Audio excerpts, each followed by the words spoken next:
1, 2, 3, 4.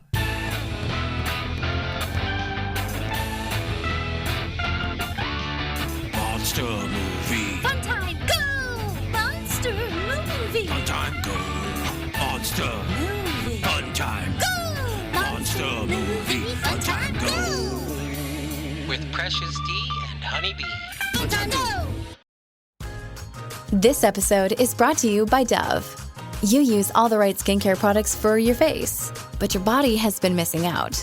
With new Dove Serum Body Wash, you can give your body the vitamin C glow it's been wanting, the hydration boost it's been craving, and the active skincare ingredients it deserves. It's time for your body care era. New Dove Serum Body Wash. Get Dove or get FOMO.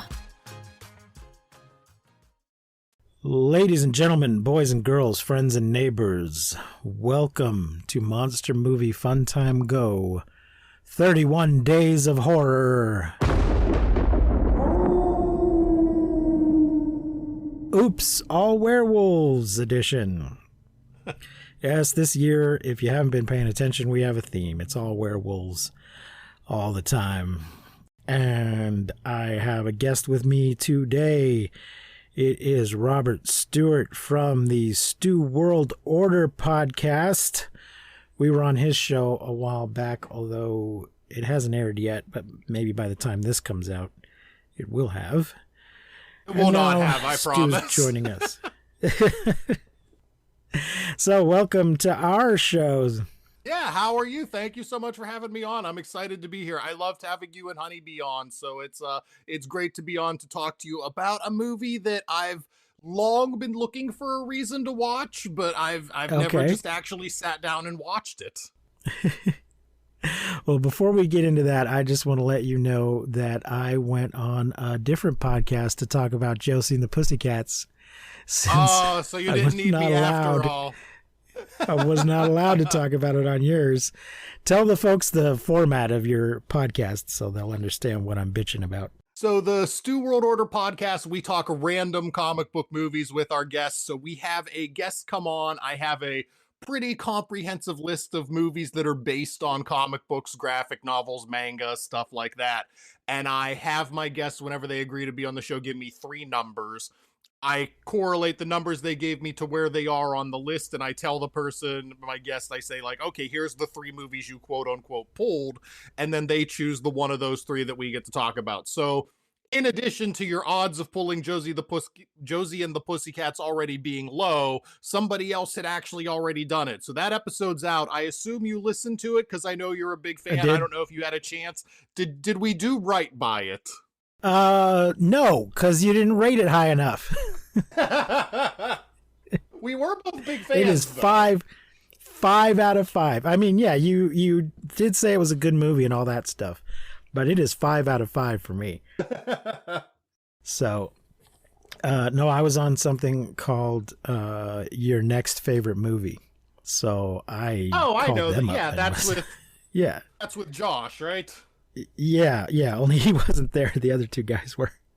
Oh, but okay. I reached out to them. I was like, hey, I got a favorite movie. I want to come on and talk about it. So, yeah, they were a lot of fun.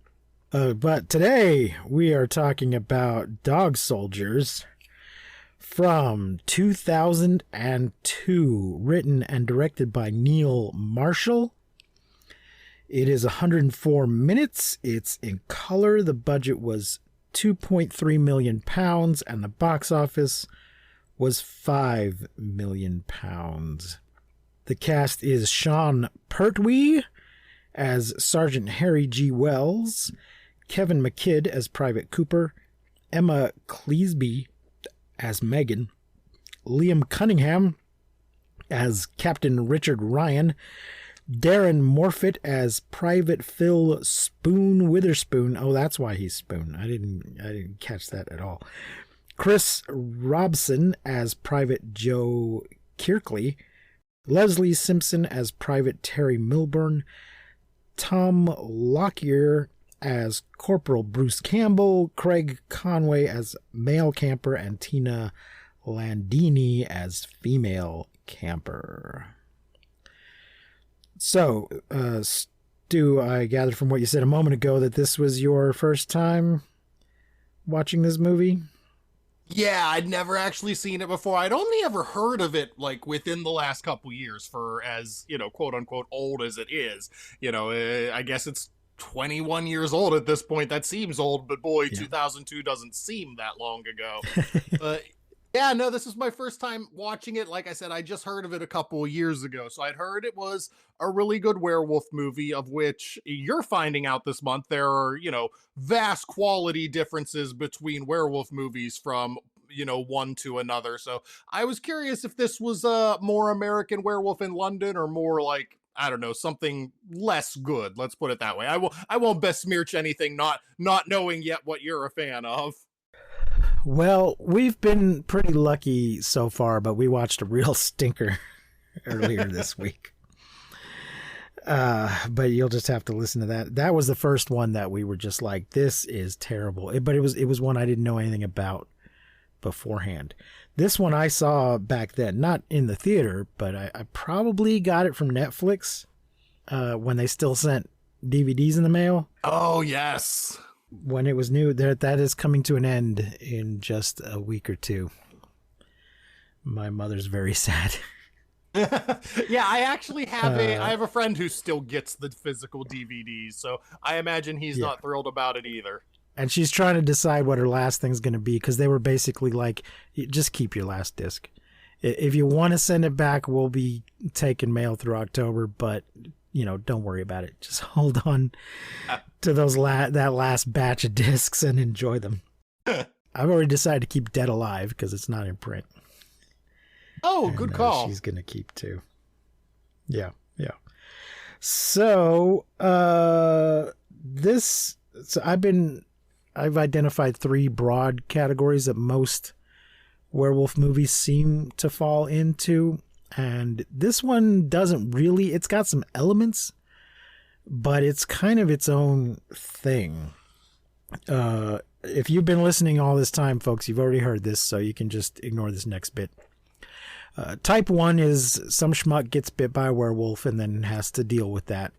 And usually, but not always, ends up dead at the end. That's your Wolfman, your American Werewolf in London, countless other ones. Type 2 is there's a werewolf among us, and we have to figure out who it is.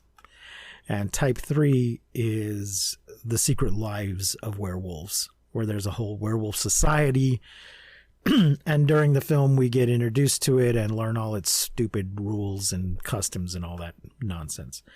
So this one has elements of 2 and 3 in that there is a whole little clan of werewolves, but we don't really learn anything about them. And there is a werewolf among us, but the characters are unaware of it most of the time. So they're not actively trying to find the werewolf among us. It's really just a base under attack story like you would get in Doctor Who frequently. Yeah, it's Assault on Precinct 13, but with werewolves. Yeah. Doctor Who is already on my mind because Sean Pertwee is the son of the second Doctor. Okay. But yeah, John Pertwee is his father.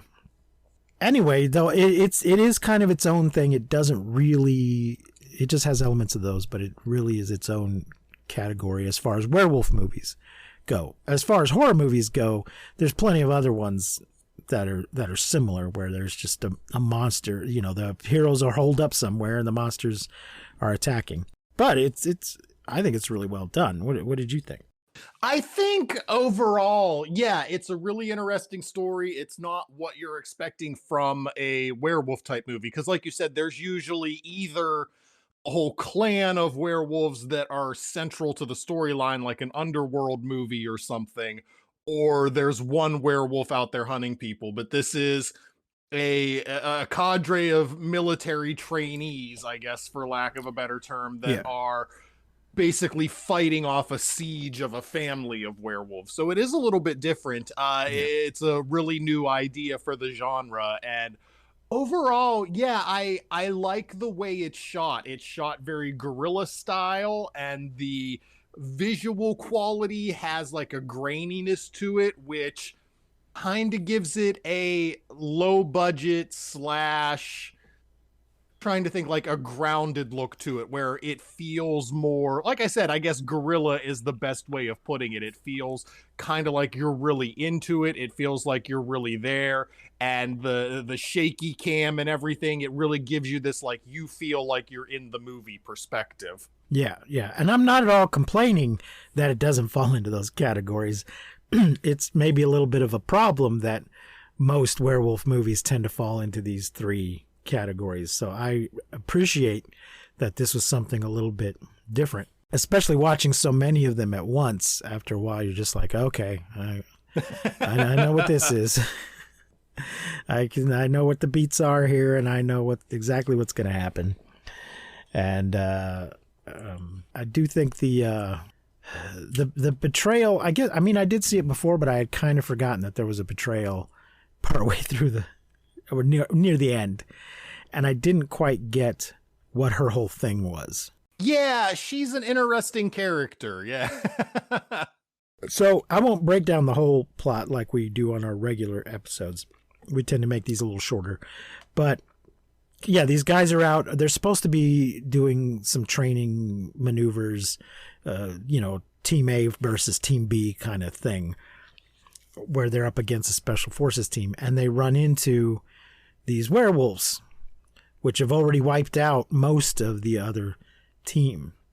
And then it turns out, and the kind of the main guy has a history with the leader of the other team, who was trying to recruit him, but as part of his test wanted him to just shoot a dog for no reason. And he refused. So he got sent back to the regular army instead of the super special secret forces thing he was trying to get into. But it turns out this was all a setup. The special forces guys were supposed to be capturing a werewolf to weaponize it or whatever. And these guys were meant to be bait, but it kind of flipped the other way. And when they're trying to escape from the situation, this woman pulls up in a car and yells at them all to get in, and then takes them to a house where they proceed to be under siege for the rest of the movie. But at the end, it turns out that the werewolves are the people that live in this house, because when they get there, the people aren't there. And she is one of the family. And it sounds like she wanted to get away from it, like she didn't want to be a part of this, but I guess she just reaches a point where she gives up. It's really unclear to me what she's doing, because she kind of sets them up to fail. Yeah, her plan is weird because she yells at them for blowing up the truck. And later on, she says, like, oh, you guys were supposed to be my way out of here. But then I guess whenever they're not able to have gotten her away from the family, she just betrays them to the family. And yeah, I think I was in the same boat as you, where I felt like I didn't quite understand when she pulled off the heel turn at the end. I didn't quite understand what her motivation was from point A to point B. It seemed like she wanted them to take her away. I'll be completely honest, I also don't understand why she wasn't a werewolf the entire time. Like, the whole rest of the family is a werewolf and the full moon is out. I don't understand why she wasn't. Yeah, she starts transforming, so you know she's not like a familiar or an unchanged member of the family or anything. I guess she's got some control, and the others... So maybe the others have willingly become werewolves, or haven't... maybe they're not compelled to turn during the full moon, or maybe they can hold it back for a while. Yeah, they don't explain the details. But the rest of the family seems perfectly, from what little we know, seems perfectly okay with being werewolves. They haven't taken any precautions to lock themselves up or anything like that. They've been just running around killing campers and stuff. But she's not sabotaging them all the way through. It's just at the end where she sets them up by saying the werewolves are probably holed up in that barn over there. We should blow it up. And then after they blow it up, she's like, yeah, they weren't in the barn and I'm one of them. So, yeah, I guess they just wanted there to be a betrayal, and they wanted to to have that. There's been one among us all the time. We didn't know it. There was a second one among them, but not, well, two others. There's two people that have been bitten by werewolves during the course of the movie, and they both start to change, which is a little unusual. Normally, you're okay right after you've been bitten. It's the next month when Yeah, that's a good point. Yeah. Or at least, at the very least, the next night. Because I think in the Wolfman, he's bitten one night and then changes the second night. I just watched it again recently. Well, you've been watching a lot of werewolf movies. It's fine. Yeah. So it's hard to differentiate when you've been watching them all in such close proximity. Yeah. Because I know there was another one where they specifically said, "Well, you've been bitten, so next full moon you're going to change." And there's some of them where full moon lasts 3 nights, and others where no, it's only when it's completely, totally full. The nights on the other side of it don't count. So I don't know. But I thought the wolves. Let's talk about them. It's all practical effects. Because by 2002, there's a danger you're going to get some shitty CGI. Oh yeah, but definitely by this era. Yeah. Yeah, that is not the case here. It's practical effects. They're really big. They are the sort of Wolfman type rather than the wolf kind. They're definitely. Yeah, they're walking around on their hind legs and they're swinging their arms like fists or everything. It's not like American Werewolf in London again always tends to be my go-to, but when he transforms, he's down on all fours like a wolf. Yeah, no, these are upright standing monsters. They're much scarier. Right. There tend to be, now that I'm thinking about it, there tend to be 3 general types of werewolf as well. There's just a wolf. There's a really big wolf. And then there's the bipedal wolf man, who are varying degrees of how, depending, I guess, just on the state of effects at the time. How much they look like a wolf varies, but they mostly walk on their hind legs and tend to be a little more intelligent, but not always. Yeah, So I think that's a good kind. call. The upright standing ones are generally, they retain at least some level of their intelligence. I never thought about it like that, but yeah, that's not across the board, but I think by and large that tends to be more true than the quadruped ones. Yeah, it's funny because in the Wolfman there you get both kinds. Yeah, the first one is it's a dog playing a wolf, and then when Lon Chaney turns, he's standing upright and wearing his clothes still. So. Well, are there any other particular scenes or moments or performances that stick out to you? So I'm not as familiar as you seem to be with at least, I guess, any of these actors other than one, but Kevin McKidd from Rome and Grey's Anatomy, obviously, I was super familiar with him. So whenever I didn't recognize him the first time, whenever it came with that scene with shooting the dog, I didn't recognize him at all. But when you meet him more appropriately with the troupe that he's actually in, I was like, oh, hey, it's Grey's Anatomy guy. And he had a name on Grey's Anatomy, like McDreamy, whatever. And I couldn't remember what it was, but I was like, oh, it's that guy. And so I was kind of cheering for him. Dr. Owen Hunt. Dr. Owen Hunt, yeah, but they gave him like a nickname on the a show nickname? too, but I can't. Nickname? Yeah, but I can't remember what it was. But anyway, I immediately was drawn to this character just because I recognized him. Nobody else in this movie did I really know that much about. You said, I guess, at least one of them's from Doctor Who? No, his father. Oh, his father. Okay. I thought you meant he was the son of the character. He's the son of No. He's the the son of the actor. Sean Pertwee. Sean Pertwee is the son of John Pertwee, which, and Sean is basically Irish for John, so he's kind of junior, but not exactly.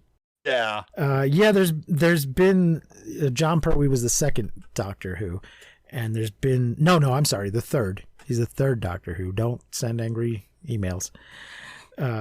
You can there's send angry emails to me. I know almost nothing about Doctor Who, so you can send angry There's- emails to there's me for my been- lack of knowledge. there's been mumbling and fan ideas of that he should come on and play that version of the Doctor, because they Okay. have had someone they have not too long ago had somebody come on and play the first Doctor. That actor is long dead, and they'd been a little hesitant. They'll have these team ups, but they don't normally recast one of the Doctors that's already passed. But they have done that recently with the first one. And then Sean went and dressed up as his father for Halloween one year and put it on the internet. And everybody just lost their minds and was like, you got to get him on the show right now. So you don't which realize how much he character? looks like his father. Oh, he was the Sarge. Okay, he was Sarge. That's who I thought you were saying it was, but I wasn't a million Yeah. percent sure, so I wanted to clarify. Yeah, he was excellent in this movie. So He is. anything else he wants to be in, sure, let him be in it. He's one of the Alfreds. He's Alfred in Gotham. Oh, okay, interesting. All right, I've only ever watched the pilot, so I'm not heavy into Gotham. But okay, that's Right. awesome. Yeah, I didn't. I only watched a little of it too, but I was like, hey, I know that guy. He's the guy who gets his So- intestines super glued back in, which was so Yes, ugh. yes. Which is I mean, the it first wasn't- time I had heard that that's what super glue was originally for, but then I've seen it in other things since. Oh, fantastic! I didn't know if that was a true thing or that was just something that the Cooper character was making up. But if that's true, yeah, I'd never heard that before either. I'm pretty sure it is true, and I have seen it implemented in other movies where somebody would quickly patch themselves. Oh yeah, I've definitely with seen some it in other super glue. movies where somebody like super glues pieces of themselves back together. Essentially, I just never had the origin story of it like this movie gives you. Yeah. Look at that! You're learning and you're having fun. That's a good movie right there. It's educational. So I guess now we're at the point where we give it a rating. We are using a full moon scale this year. So it's a 5-point scale. New moon, quarter moon, half moon, 3/4, or full moon. What are you going to rate Dog Soldiers? It's at least on that scale. I've got to go 3/4. It's a really good movie. I was surprised. Like I said, I'd never seen it before. The action in it is really good. You get into the third act, and we talked a little bit about the Megan character and whether her machinations really seem to fly or not. But the action in the third act is so good that I didn't really seem to care all that much. So I've got to go with at least a 3/4 moon. It's really good. Yeah. It's not the best werewolf movie I've ever seen. I don't know how you beat out an American Werewolf in London, but I would say it's a little bit better than The Wolfman, which was probably my second favorite to this point in my life. So it's way up there. I will also give it 3/4. It might have gotten a full moon if Megan's had made a little more sense. I can't say it's better than the Wolfman just because it's the Wolfman. It's That's fair. That's fair. The sure the effects are better and all that kind of stuff, but there's some things that just transcend the the technical aspects, and that's still my favorite werewolf movie, The Wolfman. This is a good one. It's up there. So that is 3/4 from each of us. Stu, thanks for joining us today. Where can the folks find you online? On pretty much any social media, we are SWO Productions or at SWO Productions on a lot of them. And we have the website swoproductions.com where we have new articles every single weekday in addition to the podcast. And the podcast comes out, it's Stu on the Twos, new episodes on the 2nd, 12th, and 22nd of every month. Okay. All right. I and know, we'll I got have, such a kick out of that when I thought of it. My wife thinks it's the stupidest idea I've ever had, but I like it. Stu on the Twos, man. It works for me. Oh, it sounds like a weather report. It does. It's definitely, it's supposed to be a little cheesy, And here's but- Stu with the weather. Stew on the Twos. Coming up in a moment, we got the weather with Stew on the Twos. Well, we'll have a link to Stew's things in the show notes, and we'll do a profile for him on our website, which is mmftg.com. You can find links to all of our stuff there. Please rate and review us on all the places where you listen to these things, and consider supporting our Patreon at patreon.com/mmftg, where you will get member exclusive episodes. Stu, thanks again for joining us. We'll be back again tomorrow with another werewolf movie. Don't know which one because I haven't set an order yet.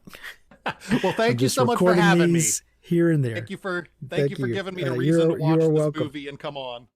Hey, you don't need an excuse, man. Just watch all those werewolf movies you've been holding out on. I did recently. I watched The Howling, and I gotta be honest. I've always heard it's basically like The Howling versus American Werewolf. Which one's better? I don't even think it's close. I was not a big fan of The Howling. I'm just annoyed it doesn't seem to be streaming free anywhere or included with anything, but all the sequels are on Tubi and Pluto and whatnot. So we did not include it this year because of that, because I'm not trying to make my listeners pay to watch stuff. If you have Shudder, I believe it's on Shudder, because that's where I finally got to watch it. It was just a month or two ago they brought it on the Shudder, because I watched it the day it dropped on Shudder, and that was within the last 2 or 3 months. I'll check that, because there was something I tried to watch on Shudder, and then it told me when I clicked on it, it took me to the app and said, this is not available in your country. I was like, maybe it's already gone. Maybe it was just on for a short while. No, I think it was something else that I just wanted to watch it without ads, and it was claiming it was on Shudder. So I did get to watch whatever it was somewhere else, but I had to deal with ads. Oh no. Not ads. Not advertisements. Yeah. So anyway, that'll do it for today. Join us again tomorrow. Until then, I have been your host, Precious D.